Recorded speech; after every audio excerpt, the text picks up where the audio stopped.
Buenos días, buenas tardes, buenas noches con todos. Soy el doctor Carlos Alberto Lescano Alba, médico intensivista de Lima, Perú, del Hospital Rebagliati, el hospital más grande de la Seguridad Social de mi país. Muchas gracias por la invitación a este encuentro mundial por sepsis. La mortalidad de MIUSI COVID actualmente hasta el mes de julio está en alrededor del 25%. La charla que vamos a desarrollar es el impacto hemodinámico de la ventilación mecánica en tiempos de COVID-19 y la vamos a enfocar viendo cómo ejerce las presiones intratorácicas efectos sobre el aparato cardiovascular, pero relacionándolas a los fenotipos respiratorios. Los fenotipos respiratorios en COVID-19 crítico ya han sido descritos por el grupo de Gattinoni y el grupo de Pelosi. Pero más importante que las imágenes, cómo evolucionan en el tiempo, es la mecánica respiratoria de cada uno de estos fenotipos. También importante es la relación ventilo-perfusión. Pero lo que debemos de rescatar es los efectos que generan la programación del ventilador mecánico sobre el aparato cardiovascular, más allá del aparato respiratorio en este grupo de pacientes. La diferencia entre este planteamiento fenotípico y el del grupo de Pelosi es que el tercer fenotipo de Pelosi plantea la presencia de atelectasias predominantes. Sí estamos viendo este grupo de pacientes, pero sobre todo en los pacientes obesos mórbidos, y suelen responder muy bien al PIB. Entonces vamos a entender qué es la presión pleural y la presión transpulmonar y cómo se diferencian en los pulmones con compliance normales y con compliance reducidas. La presión pleural es esencialmente negativa en respiración espontánea, pero en ventilación mecánica se hace positiva en la fase inspiratoria. La presión transpulmonar es la diferencia entre la presión de vía aérea y la presión pleural, y en ventilación mecánica es mucho más marcada en la fase inspiratoria. La distribución de la presión pleural y la presión transpulmonar siguen una razón gravitacional y antigravitacional respectivamente. Pero lo más importante en este pulmón con compliance normal es que la presión de vía aérea se transmite más o menos en un 50% a la presión pleural. Por lo tanto, los incrementos en la presión transpulmonar no son muy marcados. En cambio, en el pulmón con síndrome de estrés respiratorio agudo, manteniéndose esta distribución gravitacional, la transmisión de la presión de vía aérea es menor hacia la presión pleural, de tal manera que las presiones transpulmonares generadas en ventilación mecánica son marcadas, y cuando se tiene un paciente en decúbito prono, suele ser mayor en la parte dependiente que en decúbito supino, pero sigue predominando en la parte no dependiente. ¿Cómo afectan la presión pleural y la presión transpulmonar al aparato cardiovascular? Aquí tenemos a un paciente que tiene PIB de 12 y driving pressure de 16. Vemos cómo se conserva la forma del ventrículo izquierdo y no hay un desplazamiento del septum interventricular. Pero cuando el paciente se encuentra con PIB de 25 y driving pressure de 15, estamos notando cómo ya hay un desplazamiento del septum interventricular, además de la dilatación del ventrículo derecho. Si se comienza a reducir el PIB, vemos cómo comienza a recuperarse nuevamente la forma del ventrículo izquierdo y el menor desplazamiento del septum interventricular. Y cuando regresamos nuevamente a un PIB de 12, vemos cómo se recupera la forma del ventrículo izquierdo y disminuye la dilatación del derecho. Si las modificaciones de los parámetros del ventilador mecánico no logran recuperar el efecto sobre el ventrículo derecho y el desplazamiento del septum interventricular, hay que pensar en otros procesos fisiopatológicos que afecten al ventrículo derecho. Y esos 4 procesos fisiopatológicos ya descritos que afectan al ventrículo derecho están presentes en COVID-19: la ventilación mecánica, la sepsis, el embolismo pulmonar y el síndrome de estrés respiratorio agudo.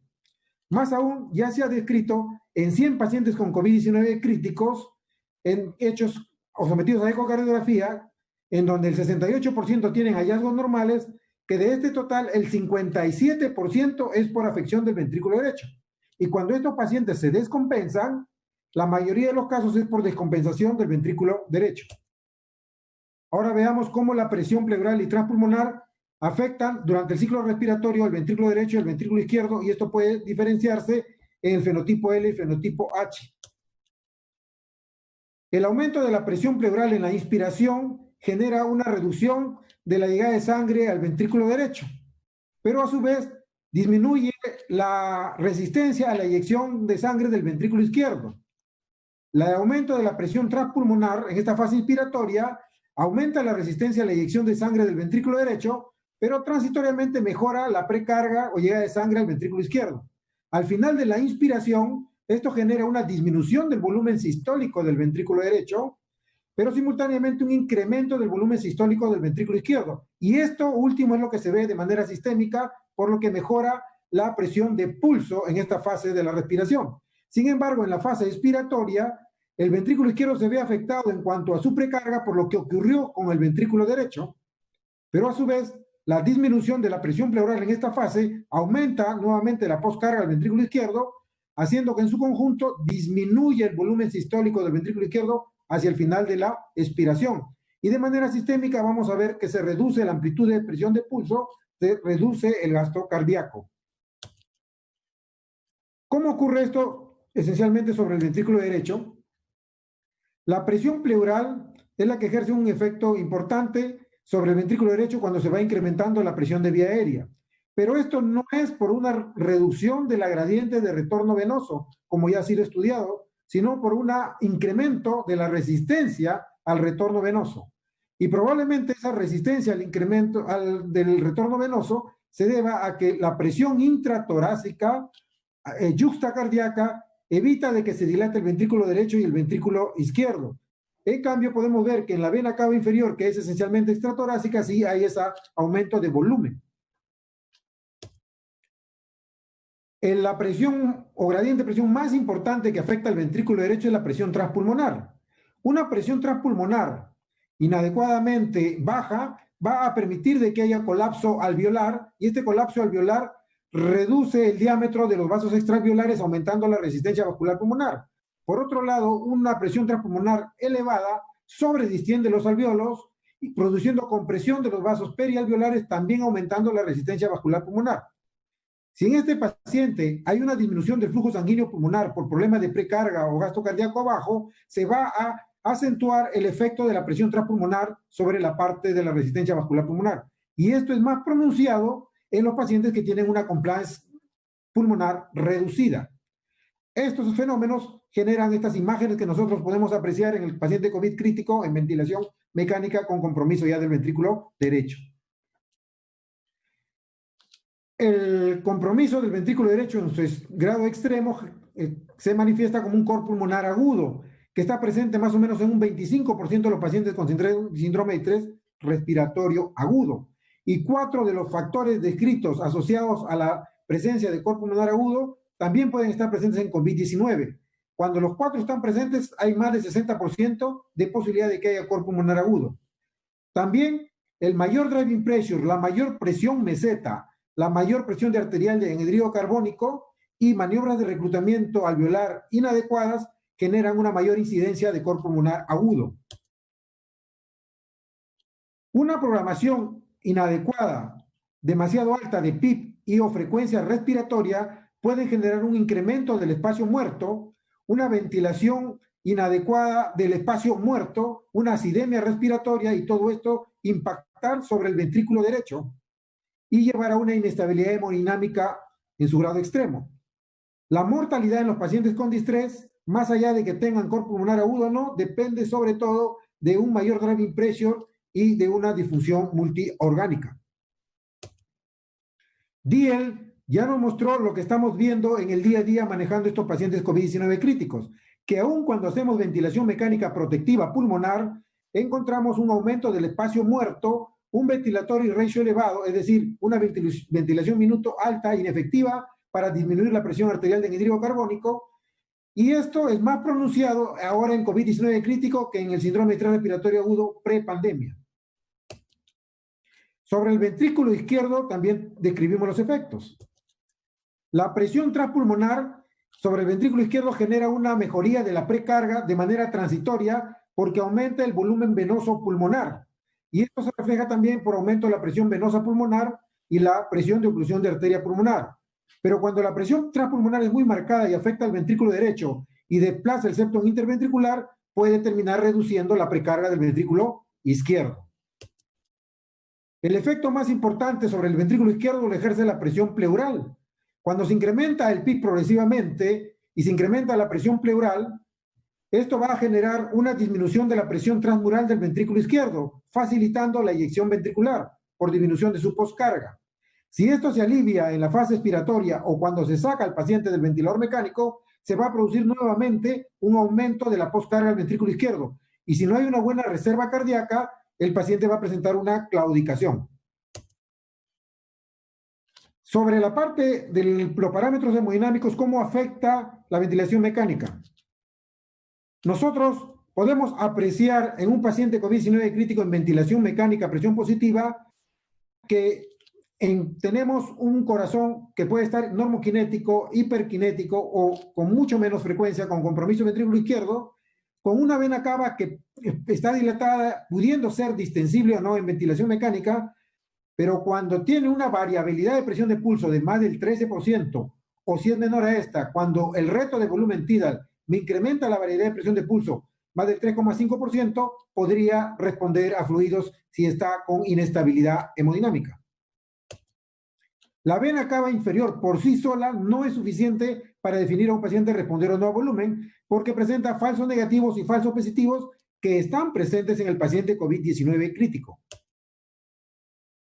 La variabilidad de presión de pulso en pacientes en ventilación mecánica controlada, sin arritmias cardíacas, como sucede en el manejo inicial del paciente COVID-19 crítico, es muy importante. Si esta variabilidad de presión de pulso es mayor al 13% y el paciente no tiene falla de ventrículo derecho o hipertensión intraabdominal, este paciente sería respondedor a fluidos.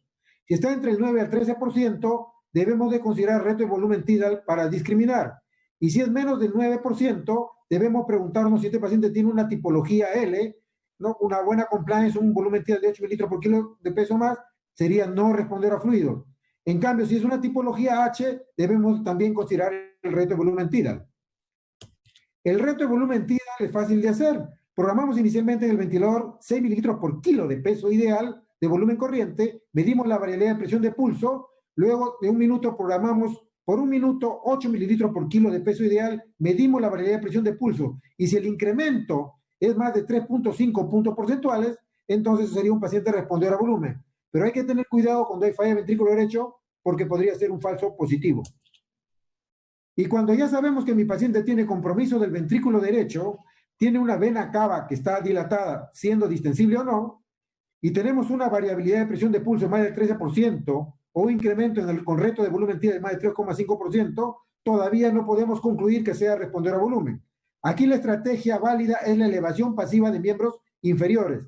Si con elevación pasiva de miembros inferiores disminuye la variabilidad de presión de pulso, este paciente sería responder a volumen. Pero en este contexto es más importante saber por qué está afectado el ventrículo derecho. Si es solo por ventilación mecánica, por tromboembolia pulmonar o por otras causas. Entonces, no olvidar que la variabilidad de presión de pulso se incrementa no solamente por hipovolemia, sino también por fallas severas del ventrículo derecho. Veamos cómo hacemos ventilación protectiva en este contexto. La programación de un adecuado PIB, de un adecuado volumen corriente y de una adecuada frecuencia respiratoria me deben generar el menor driving pressure posible, una mejor ventilación alveolar y el menor espacio muerto. Esto es ventilación protectiva, y si no lo conseguimos con posición supina, pues la posición prona nos puede apoyar a mejorar estos aspectos. Si a pesar de hacer ventilación protectiva, si a pesar de hacer ventilación prona no logramos mejorar, entonces el ECMO puede ser una salida para ayudar a estos pacientes en un estado extremo de gravedad. La posición prona no solamente es importante porque puede mejorar la oxigenación, sino sobre todo porque me mejora la mecánica respiratoria, porque me ayuda a reducir la presión de anhídrido carbónico y sobre todo porque me descarga el ventrículo derecho al reducir la resistencia vascular pulmonar. Entonces debo encontrar todos estos efectos de la posición prona para ver de que me está siendo favorable en mi paciente. Ya lo demostró Pilar Barón que la mejoría de la mecánica respiratoria está relacionada a una mejoría de la función del ventrículo derecho en este contexto.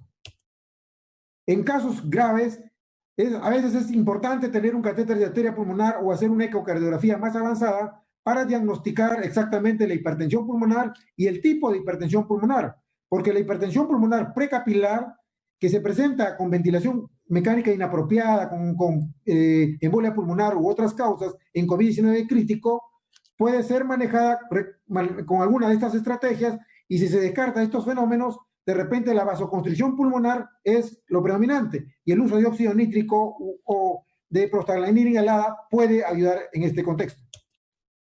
Para terminar, recordarles que el manejo de la parte respiratoria ventilatoria y el manejo de la parte hemodinámica deben de ir de la mano. Debe mantenerse un equilibrio. Uno no puede terminar afectando a lo otro de manera negativa, porque el equilibrio entre ambos me va a garantizar satisfacer las demandas metabólicos celulares de nuestro organismo. Muchas gracias.